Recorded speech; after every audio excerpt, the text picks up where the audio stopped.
In this episode of Ask Paul Kirtley, there is a lot to talk about. Amongst other things, we're going to talk about how to learn more about edible fungi, time management on trips, how to process the inner bark of oak for tinder, what other bushcraft and nature podcasts might be worth listening to, and if there was only one thing that I'd take with me for survival, what would it be?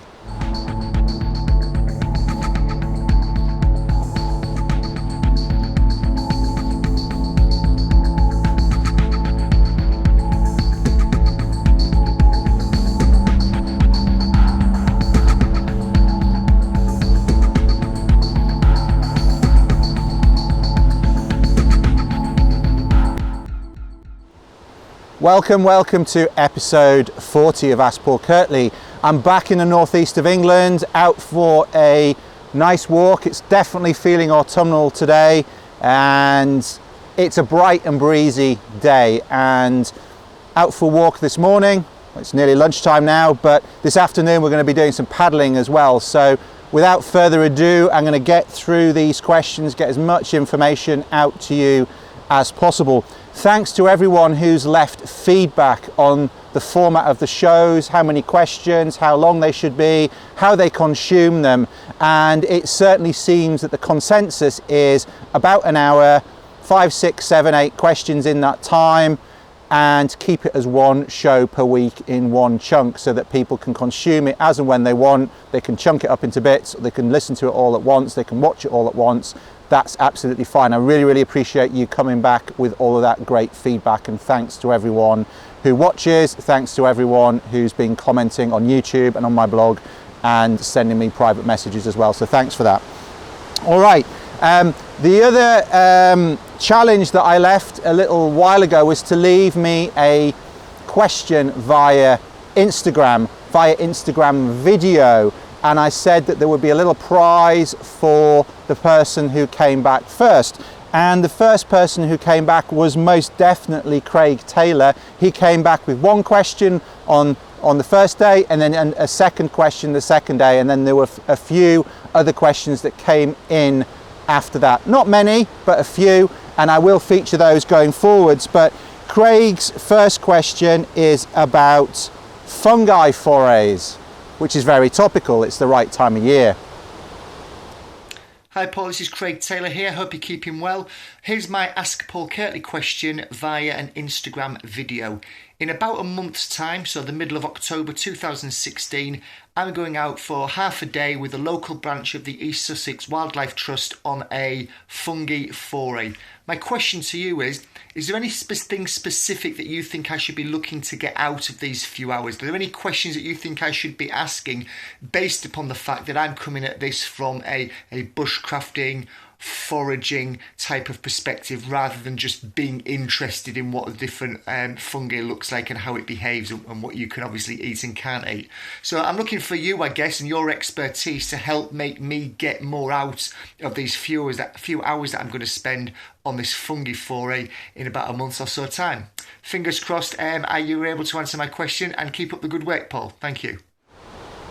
All right, so good question, Craig. You want to really know how you can extract as much value from that short foray that you're doing.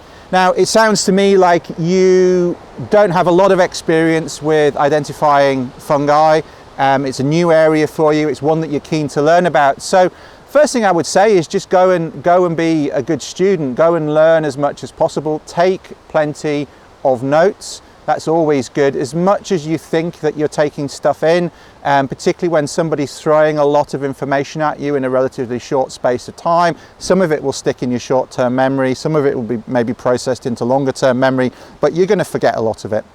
So make notes, take photographs. We've talked about using cameras for recording and note-taking quite a lot in the past. Again, this is a good opportunity. Take a little camera, or if you've got something like an iPhone 6 or a up-to-date Samsung phone or similar smartphone with a good little camera on it, you're going to be able to capture some decent photos. Maybe use a note-taking app so that you can write some notes as you go. Then you're going to capture all that information as much as possible.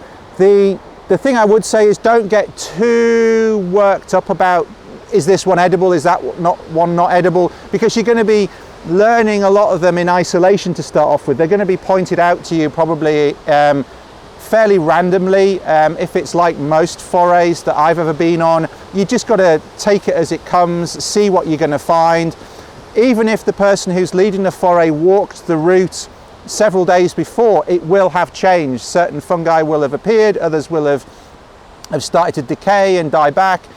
Things change very, very quickly. So they're going to point out what they can see as you go, most likely, and just go with that. Try and learn as much as possible. If you can, try and start to build up some sort of broad framework for families of fungi and genus, different genera of fungi, so that, you know, certain types of fungi have gills, certain types of fungi have pores, certain types of fungi have little spikes on the bottom, some have skirts on the stems, some have spots on the top, some have got little dimples on the top. If you can start sort of trying to bring out the overall characters of certain genera or even certain families, so like the Amanitas or the Boletus or the Cortinarius or whatever they are, then you can start to build a framework, and then within that you can start to place different species. I would just go with an open mind, try and learn as much as possible, write down as much as possible, and you're probably going to need to go and do that sort of thing more. But it sounds like it'll be a good jumping off point for starting your journey on learning about fungi. And we've got another question from you, I know, by video, and we'll play that one in a second. But I also had another question on learning more about edible fungi from Instagram again, and this was from that wandering guy, and he asks, I would like to learn more about mushrooms, preferably the edible ones. Do you know where I can learn more, or do you have a video yourself about the subject? Well, I don't actually have any videos on fungi. I tend not to make live videos so much about tree, plant, fungi, ID, because it's actually quite hard to capture the critical details with a video camera. It's easier to capture the critical details with a high quality camera with a macro lens in particular, and then you can point out each of those details in turn. I write articles in that way, I do some screencasts that way in some of my online programs, and then each detail can be noted in turn. And we might augment that with some live video, but it's quite hard to capture all the details with live video. I mean, you watch a lot of YouTube videos and you can see that it's quite difficult, they're quite blurry, lighting's difficult. So particularly with fungi, where those details often are critical, I think you're better off learning from photographs if you're going to learn from any media that's removed from actually looking at the fungi. But I wouldn't trust that on its own to learn edible fungi. You really want somebody showing you. You want to go on a fungi foray, such as the one that Craig just asked about. You could go on one that's aimed at wild food foraging, or you can go at one that's more broadly aimed at fungi ID. You might be able to find a local mycological society that you can join up with, or that might just run fungi forays. Do it with them. Find somebody who knows what they're talking about, that is well versed in the fungi. And there are a lot of people who know some fungi. I'm not a fungi expert. I know quite a lot of edible species. I know the deadly poisonous species and the ones that make you ill, and in some ways they're the first ones to learn, and then you build the edible ones on top of that. There are also some good frameworks that you can stick to that are going to allow you to avoid the most harmful poisonous species while identifying the most tasty edible ones, and those are the sorts of things that you want to be learning. But I would suggest try and get in front of somebody that can show you different species in person. Now, of course, you can learn some good background knowledge from books, and I'll put a few links in the show notes. Things like Roger Phillips's Mushrooms, the River Cottage Mushroom book, there's a few others. They're going to give you some good background knowledge, but at the end of the day, it's like the trees and the plants, but even more so. It's a very iterative process. There are thousands and thousands of species of fungi, and it will take you a long time to learn more than just a few. You really want to be very careful when it comes to be looking for edible species as well. Don't run before you can walk. Just start, if you don't know anything about fungi, just start to try and identify them. Go out, take a field guide, take some photographs, start to identify them. Combine that with maybe doing some guided forays, and you will over time start to learn more and more. Chip away at it, chip away at it, chip away at it. Fungi tend to be more variable than, say, learning plants. They can be very small, they can be large, they can be finished, and they will take on quite radically different looking forms as they go from very, very early stage through to sort of sporing and rotting away. And so you really do need to make sure that you're not mistaking, say, a young stage amanita for a puffball. There are lots of other examples like that. So you really, really do just need to learn slowly, gradually, go back, check, go back to the same space on several days. You might see something starting to emerge one day, go back the next day, see how it's developing, go back the next day, see how it's developing. That's the best way to learn, is just try and find an area you can go to, have a couple of field guides, learn iteratively, but also get somebody who knows what they're doing to show you in person. It takes time. Okay, next question from Craig, which was another video question from Instagram. Hi Paul, Craig Taylor here. Another Ask Paul Kirtley question for you, and once again I'm asking it through Instagram video. My question is around the phrase dead standing wood. What exactly are we talking about? The tree behind me, if you look up in the canopy, is a perfectly healthy tree. It's going well, it's doing well. But lower down the tree, such as some of the branches and limbs you can see behind me, completely and utterly dead, or so they appear. Would we be doing the tree any harm overall if we were to harvest those apparently dead standing limbs from lower down the tree? Or can we only take wood from a tree that is completely and utterly from top to bottom dead standing? What exactly does the phrase mean? It'd be great to hear your answer to this question. I'm sure it would help lots of people understand where they should and shouldn't be harvesting dead standing wood from. Thanks again for all the work you're doing online, Paul. Keep up the good work. So, some clarification on what I mean by dead standing wood. There's a couple of things inherent in that definition. It needs to be dead because green wood doesn't burn very well. And yes, some people will say, oh, you can burn ash green. Yes, you can, because the water content is low when it's green compared to some other green woods.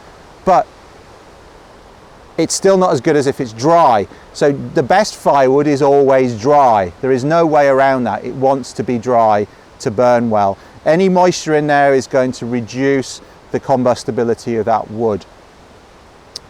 So it wants to be dry. Now, where are you going to find wood that's dry? Most likely it's not going to be on the forest floor, where it's going to be damp.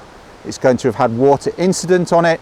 The ground is damp. There is dampness trapped in between that wood and the ground. That's the least good place to be collecting firewood from, off the forest floor. You want stuff that's up away from the forest floor, where it's not down in that damp.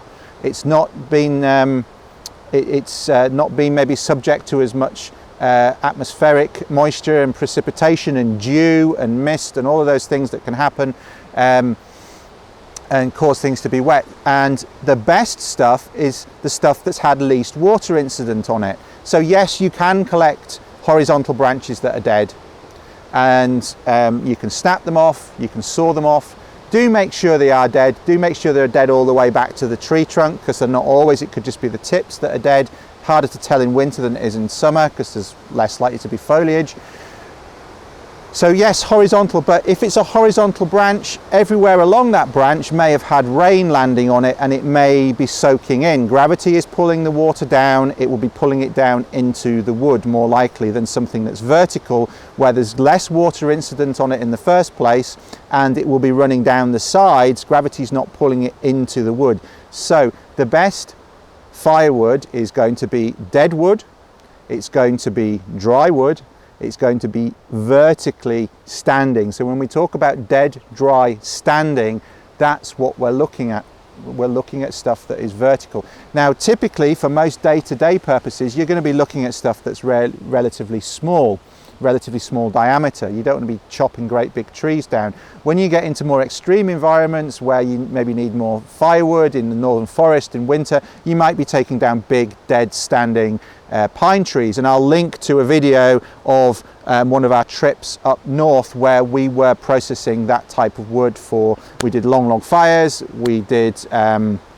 we were living out of a heated tent, and so we were processing wood for our stove, and I will link to that video. You get some idea of the sort of diameters, and that is dead standing wood as well. But most of the time you're not going to be needing that amount of wood in any particular camping spot. You're going to need smaller stuff. You're going to need smaller stuff for boiling.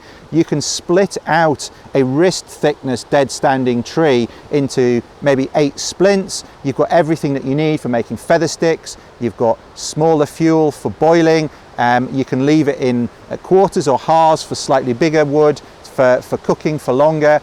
You've got every single size piece of fuel that you might need for a short to medium term camp in that size of firewood. So that's ideally what we're looking for. Hopefully that clarification helps, Craig. Thanks for those questions, Craig. I did say the first person that would send in an Instagram video question would get a prize and would get a gift from me. And you sent in 2. You were the first to send them in. I want to encourage people to do things when I ask them to do it. So Craig, my gift to you is that we will arrange a day for you to come to the woods with me, and we'll go out.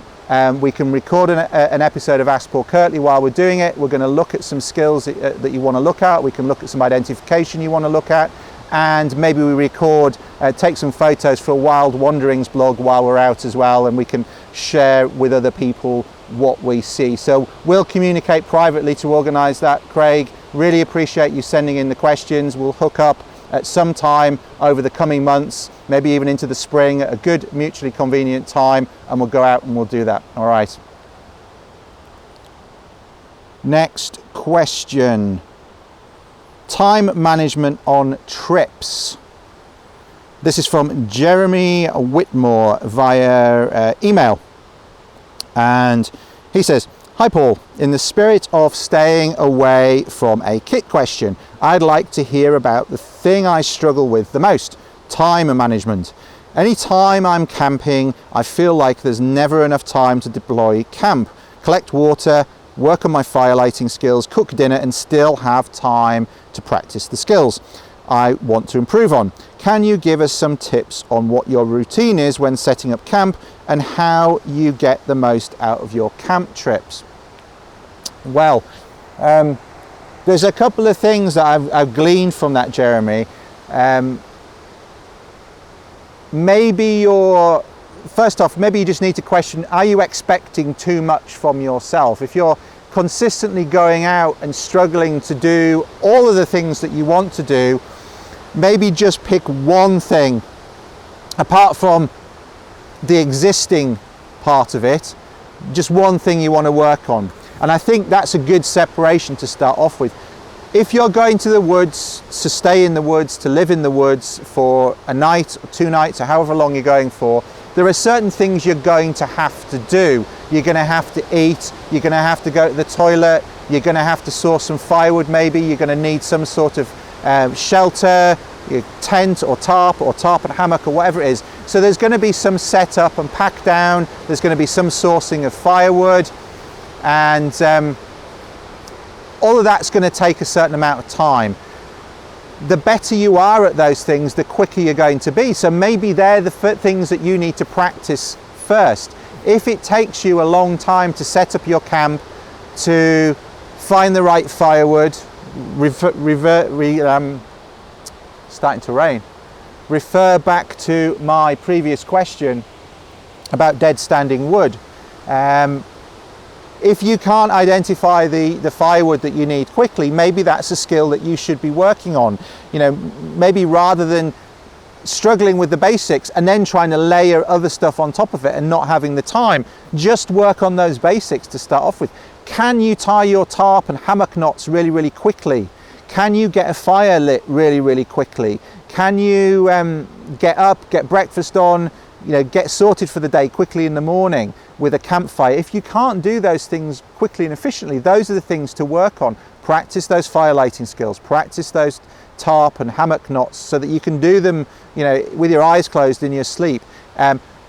Get your kit really organized so that you can deploy it quickly, you can pack it away quickly. Maybe even simplify your kit. Maybe you're taking too much stuff with you, I don't know, but try and simplify and make efficient that basic stuff that you're always going to have to do. And then once you've got that really quick and slick, then you're going to have more time to practice other things. I would say try not to do too much. When you're learning stuff, it takes much longer than it does when you become proficient. So, you know, for example, just feather sticks. We talked about feather sticks before. If you're using feather sticks to light your fire, if that's the method you're using and you're well practiced, you go and find a dead standing piece of wood, you chop it down, you saw it into the right sort of sections, you know the length you need, you split it, you carve your feather sticks quite quickly in real time, you're done in 20 minutes, put down a hearth, put down the feather sticks, light it with one match, away you go, you got your other fuel, you got your fire, you've made a pot hanger quickly, you've got your billy can over the fire, you've got your brew on, you've done it quickly, you're sort of good and going within an hour with everything sorted. If you're not good at feather sticks, it might take you all morning just to practice making a few good feather sticks. After you've taken a while to select a really good piece of material, you've split it down, you've struggled getting the curls and the knife angle right, and then some of them are a bit dodgy, they don't really work, the necks are too thick, the curls burn off and char the stick, but the rest doesn't burn.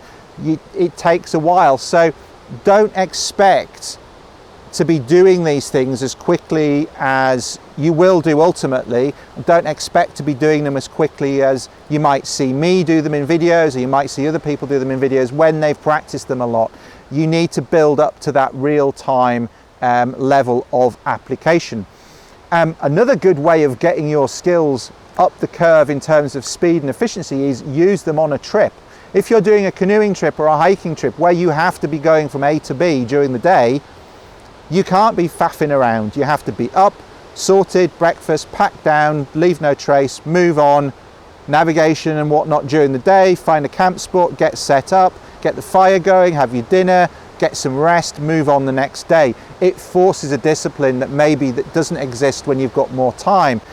Parkinson's law, it's a classic maxim of time management. Work will expand to fill the time that's allocated to it. So maybe you're just being a little bit too expansive in that sense as well. So you've got this sort of double-edged sword of giving yourself a long list of things you want to practice when you do need time to practice skills to get good at them and get efficient. But equally, if you don't have some pressure when you're applying the skills, you're always going to be a little bit slow with them. So you've got to give yourself time to get up to speed, but then when it comes to applying, you've also almost got to put some time pressure on yourself once you've got the basic proficiency, and that will allow more time for other things. So hopefully that helps. And to answer the other part of your question, I don't have a standard way that I always do everything. It's almost like it's a modular system. It's like you've got jigsaw pieces, you know, fire lighting skills, camp setup skills, tarp setup skills, tarp knots, campcraft skills to allow you to create various pot hangers or ways of using stoves or cooking methodologies or recipes or whatever they are that allow you to, in this situation, to set a tarp up effectively, set your camp up, the rest of your camp up effectively, have a efficient fire lay for what you're trying to cook. That comes from experience, and you can fit them together in modular fashions. But just go to the same space, practice the basic skills, get them slick, and then fit in just one skill. Just say, today I'm going to do this one skill. If this is all I get done today, if I get some really good feather sticks made today, then I'm happy with that. Or if I get a bow drill set made today, I'm happy with that. Or if I identify 10 trees that I've never identified before using the guidebook I've got with me, I'm happy with that. Rather than trying to do so much all at once, you will progress faster ultimately. I'm conscious that I've got a lot of sun on my face all of a sudden. That might be causing a bit of problems for the video camera, so apologies if I look really bright and somewhat overexposed at the moment. The sun's come around the trees if you're watching this on video. If you're listening on a podcast, it makes no difference. All right, let's move on. We've got a lot to talk about. So we've done the Instagram questions, we've done the edible fungi, one thing only for survival, and we've had a few questions about taking minimal things for survival situations, core kit. We've had questions in the past about specific survival scenarios or difficult situations in the outdoors. We've had questions about the efficacy of bow drill, all sorts of things around difficult situations in the outdoors. Well, this is probably the most condensed one in terms of distilling down to one essence, and this is from John Northgate, and he asks, "Hi Paul, if you found yourself out in the wild, far from civilization, what is the one thing that will see you survive?" Well, that's kind of a very open-ended question in one sense. I don't think I would just wake up and find myself out in the wilds. I think I would be there for a reason. And I'm not sort of taking the mickey there. What you choose to take with you is predicated on where you're going. What's more important in one environment is going to be less important in another environment sometimes. What's important in the jungle might be less important in the northern forest. What's important in the desert might be less important in the Arctic. Where you're going dictates what the most important piece of kit is. I'm assuming it's a question about kit, although it may not be necessarily just about kit. I think you might be asking me to come up with something like a knife or a fire steel or something like that. But I think the most important thing to take with you, the one thing, is the right mindset. The right mindset will see you through situations. Not saying that equipment won't help, I'm not saying skills won't help, but people have got through horrendous situations through bloody-mindedness, being positive, breaking situations down into manageable steps, doing the next thing they need to do without being overwhelmed by the magnitude of their situation and getting through it step by step. So I would say the right mindset is at the top of the tree. Yes, equipment's a bonus. Yes, the more skill you've got is a bonus. Remember though, you need to have your skills tempered by experience. It's very often the case you see people practice various skills and then they get into a challenge situation. It could be one that's created for them as a challenge or a test as part of a training, and they almost want to apply certain skills because they're good at them, even though it might not necessarily be the most appropriate skill to be applying. It might not even be it might be the appropriate skill to be applying, but it might not be in the right order. They maybe should be prioritizing something else. So do be mindful of that when you're skilling up, that you don't get, you get too focused on friction fire or you get too focused on natural navigation. You need to have a good broad range of skills and make sure that you can apply them in a prioritized fashion. Top of the trees, mindset, skills are important, and then equipment. Is there one piece of equipment that is going to see you right in any situation? You could argue it should always be a knife. You could argue it should always be a compass. It depends on the situation. So I don't know if there's necessarily one piece of kit. In a lot of situations, a cutting tool will be very useful. In a lot of situations, a compass is going to be useful. So I don't think necessarily there's one piece of kit. To broaden the answer to your question, what's the one thing that will see you survive in the modern day, in this day and age? Probably the one thing that's going to increase your chances of survival, if we're talking about getting stuck far from help, is for somebody to know where you were going. Let somebody know what your intended route was, where you intend to go, when you intend to be back, what to do if you aren't back, and have somebody reliable left with that information. Because otherwise, even a even a 10-mile walk, if you walk off for 10 miles and then break your leg,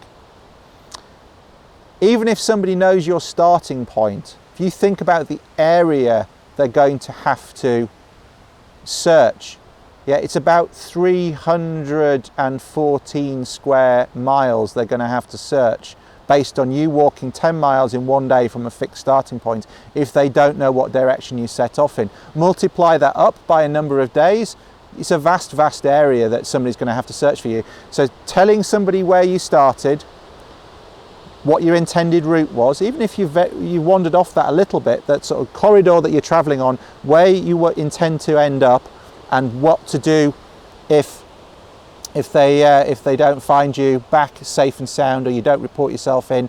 That's probably going to increase your chances of survival the most in the modern day and age, because somebody's going to come looking for you.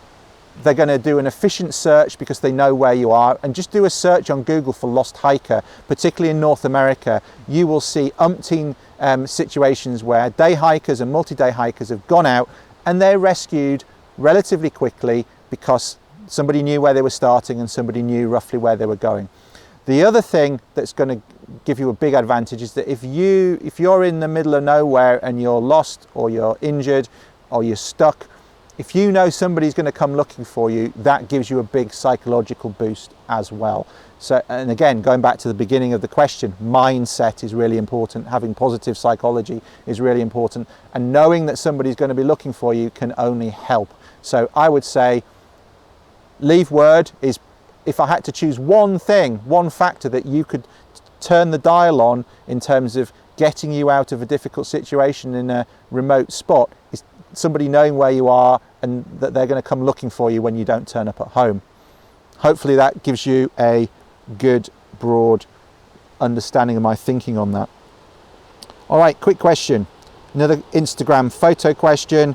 This is from Jim Underground, and he sends a picture. And for those of you that are listening on the podcast, it's a area of dry ground that's relatively bare earth. There's some leaf litter, dried leaves in there, but in the center of the photograph is a little sort of depression, dug scrape, and there is a sort of dark purpley black mass of what look like little cherry pips or olive stones, and a lot of sort of black mulch all mixed in together.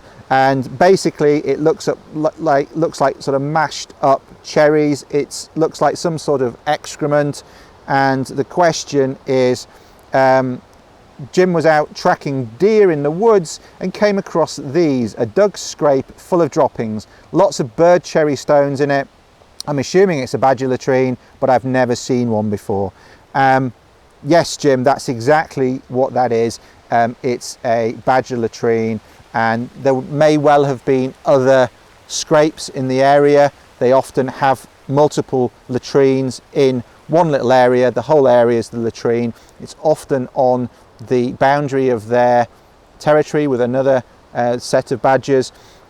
It will be away from the set where they're living, and it's interesting to go and look because you can see what they're eating at the time of year. You can see how seasonal their diet is. Sometimes it'll be there'll be fur, sometimes there will be beetle casings, other times there will be seeds and bits of grass and all sorts of stuff in there that you can see over the course. Sometimes it'll be really sloppy, other times it'll be hard, sometimes it'll be full of pips. They are omnivores, they will eat what they can get hold of, and this one has clearly been eating a lot of cherries. Good spot, thanks for sharing the photo. Right, another Instagram photo. They're coming in thick and fast with the Instagram. This one is from Andrew Casey, and this is a question about processing oak bark. I think I mentioned a while ago that you could use the inner bark of some oak species for tinder, for making bird's nest style tinder bundles. Yes, you can, and you're basically going to scrape off the inner bark fibers and buff those up, dry them out, and then that's your tinder bundle. So Andrew's question is, what's the best way to process the inner bark of oak to use as tinder? I've had a look at trees that have been cut down in my local woods which have areas of loose or damaged bark. I'm absolutely stumped as how it can be turned into tinder. And Andrew's put a photo on here of some of the bits of bark which are still quite integral. They're still quite chunky. They're not breaking down, they're not rotting, and I think that's probably the problem there, Andrew, that it's just not in the right condition. You can see from some of the bits you've got there in your photograph that there are some areas where it's a bit fibrous, but it needs to be breaking down and rotting down a bit so you can separate those fibres. I'll post a photo up over the video of a photo that I took earlier in the summer. It was on a course we're running, a woodcrafter course, which is our axe and campcraft course, and we were collecting some dead oak, some branches of oak that had come down that we were splitting out and using as firewood for doing some Dutch oven cooking, get really good embers from oak. And the bark of that, it was dead, it was a dead branch, it had been dead for a while, it was big and chunky. The bark came off of that quite nicely, and the inner bark, because it had been dead for a while, it was all starting to decompose. The inner bark could be scraped off. In the same way, if you've ever processed sweet chestnut bark for tinder, it needs to be in the right state of decomposition to be able to easily remove those inner bark fibres, and preferably it's going to be a bit damp because they seem to come away more easily when it's damp than when it's dry. You need the oak bark to be in a similar condition to that to be able to remove those fibres, and they generally don't come off in as long a strips as the sweet chestnut does, but it's still going to come off in a reasonable amount, and you can see that from, I'll put a photo up here, and you can see that from this photograph from some that I collected back in August. So you're on the right track, Andrew, but you might just have to wait for those branches to decompose a bit longer. All right, what else haven't we touched on? Knots and lashings. This is quite a long question from Kevin Baldwin, sent via the contact form on my blog. Kevin asks, having been involved in scouting for the majority of my years, I have seen many of what were once termed by Baden-Powell as scouting skills now being taught under the umbrella of bushcraft skills. I have no problem with this, good, as at the end of the day, these are just alternative labels for outdoor living skills. And I'd agree with you, Kevin, and if you look at the history of the term bushcraft and the people that are involved in bushcraft, if you look at people like Baden-Powell, if you look at some of the other scouts and people who fought in the Boer War, they had a lot in common in terms of the bushcraft skills, and then they started to be disseminated out. People like Frederick Russell Burnham, who was a big influence on Baden-Powell, and then later on you had people like Selous.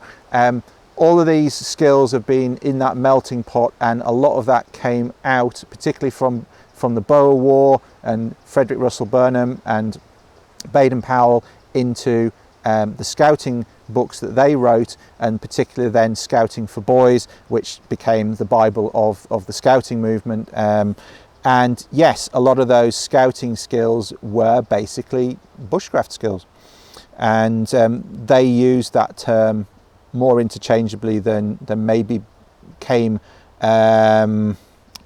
popular for a while. But I agree, they are fundamental skills. And so the rest of your question, however, based on this premise that they're just alternative labels, I often wonder why skills such as pioneering lashings rarely feature in bushcraft articles and courses. They are essential elements for building strength into construction such as shelters, rafts, etc., and go hand in hand with cordage construction. Articles for hammock and guy line knots are routinely mentioned, but the basic square, diagonal and shear lashings are rarely covered. The Morse Kahansky jam knot is a good example of the use of these knot types. I would be interested to know your views on whether these knotting types should feature more heavily in bushcraft basics. Regards, Kev. Yeah, I think they should. To me, knots are a really important part of your outdoor skill set. They allow you to solve various problems, certainly in campcraft and pioneering skills, as you might call them in scouting. That ability to construct, whether it's a chair, a latrine, a bench, a shelter, a cabin, a bridge, whatever it is that you're trying to construct, good repertoire of knots is really, really important. And the more you do in the outdoors, you do build up a repertoire of knots.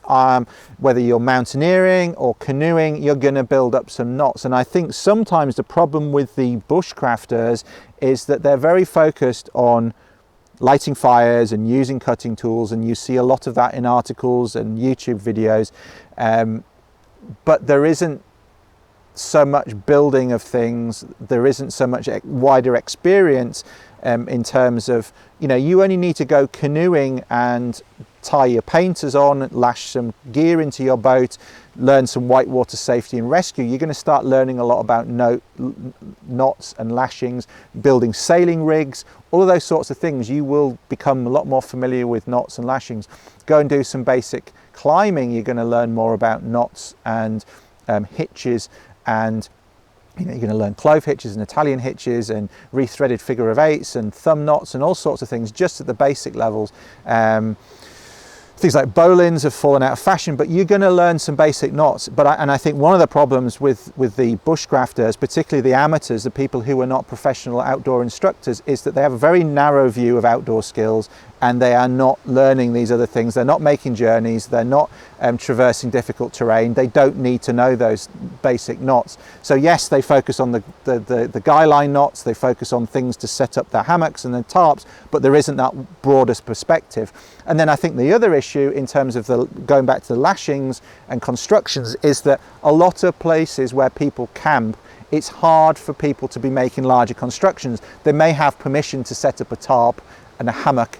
It's not particularly damaging to hang a hammock with tapes between two trees for a night, but then if they're going to have to start cutting things down and constructing things and lashing them together, that's more impactful on the environment that they're in, and perhaps they don't have the permission to do that. I also think that generally that skill set isn't as widely held as some of the other basic knots for tarps that we know about. But going back to your question, should it be included in basic bushcraft instruction? Yes, it should. On our woodcrafter course, which I've already mentioned once in this session, we teach people lashings. We teach people ways of tying things together to make constructions, making sawing horses, making various things around camp and benches and stools and all sorts of things. We teach people methods of construction because they are important. Once you move beyond the lightweight, backpack-based tarp and hammock camping, where you're moving on from day to day, then you might be in a spot for longer. You want to be able to create things. You want to make wash stands. You want to create shower setups. You want to create group shelter areas or work areas where you can work under. You want to create saw horses. All of these things, if you've got some basic lashings in your repertoire, then you're going to be able to create them. So yes, I absolutely think they are a core part of the skill set of bushcraft and probably should be taught more widely.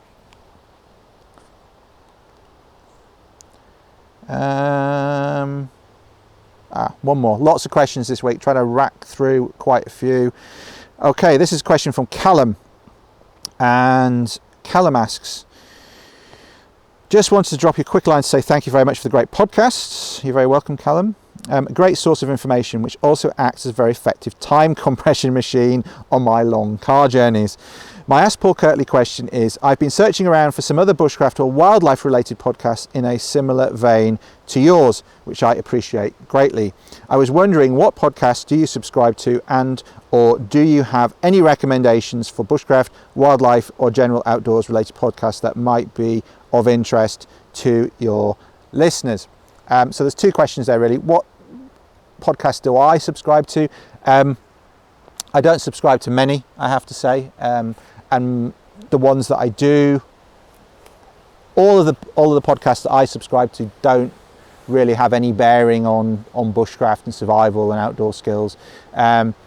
There's one general podcast that I listen to, which is probably familiar to a lot of podcast listeners, and that's Tim Ferriss's podcast, which I'd recommend. There's some stuff in there which will be of interest to people who are interested in the broader topics that I talk about.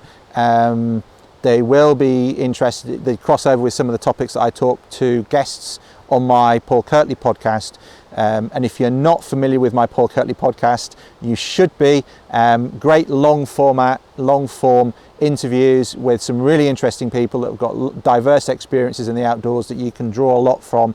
I'll put a link at the top if you're on YouTube, and if you're listening or via podcast, or you're already on my blog, there will be a link in the show notes. Go to paulkirtley.co.uk, episode 40. Find the show notes where it says links. There will be a link through to the Paul Kirtley podcast. Please subscribe to that as well. It really helps. Subscribe via your favorite podcast platform. And that is just an audio podcast. It's not a video. So you're going to have to subscribe via iTunes or the Apple podcasting app or Stitcher, or you can download the episodes directly from my blog as well. And if you want to know about the updates when they come out, because they are a little bit sporadic.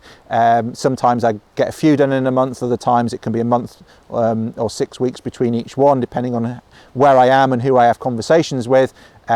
You just get onto my mailing list, my email list, go to my blog, sign up for my email updates. When there's new information on my blog, you will get those podcast updates as well.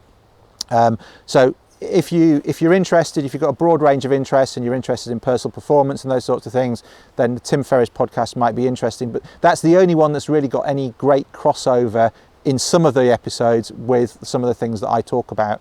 And it will be more the sort of physical training and ketogenic diets and those sorts of things that he talks about sometimes, rather than the sort of entrepreneurial stuff that he talks about.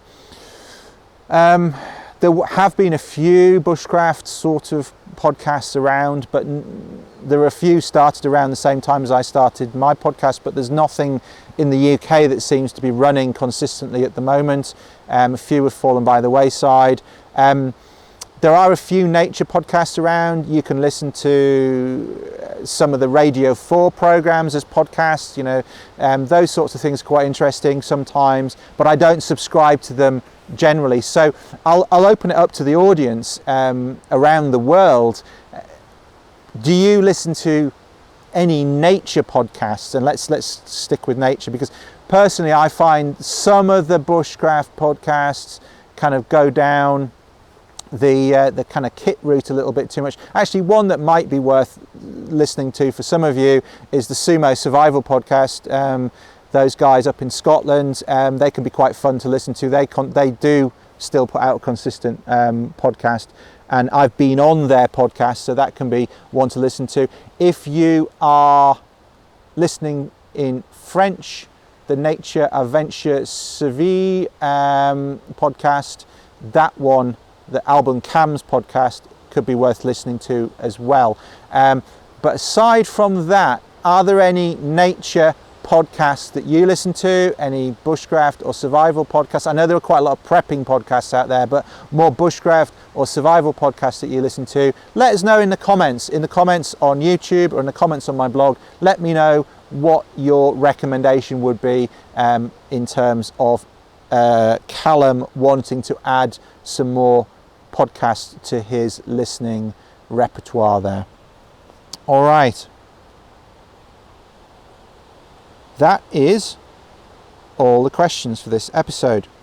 So thank you for those. Thanks again for the Instagram video questions. Thanks for all the varied questions that have come in. I know there's still a backlog. We will try and get to those in the coming weeks. I'm just thinking about where I'm going to be. I'm going to be around the UK a fair amount. I'm in the northeast now. I've just been in Sussex for a bit. I'm in the northeast now. I'm on my way up to Scotland for a while, so we'll probably get some, hopefully we'll get some done in Scotland as well, and we'll be putting those out. And you never know, I might have a guest on a couple of those as well going forward, so keep your eye out for those. Keep the questions coming in, and in a few weeks' time, I will be with my friend Andy Chatterton, and he is a stalker, a deer stalker. He's a firearms instructor. I'll be staying with him in a few weeks' time. And if you listen to my other podcast, the Paul Kirtley podcast, you may remember I did an interview with him last year. I will be staying with him.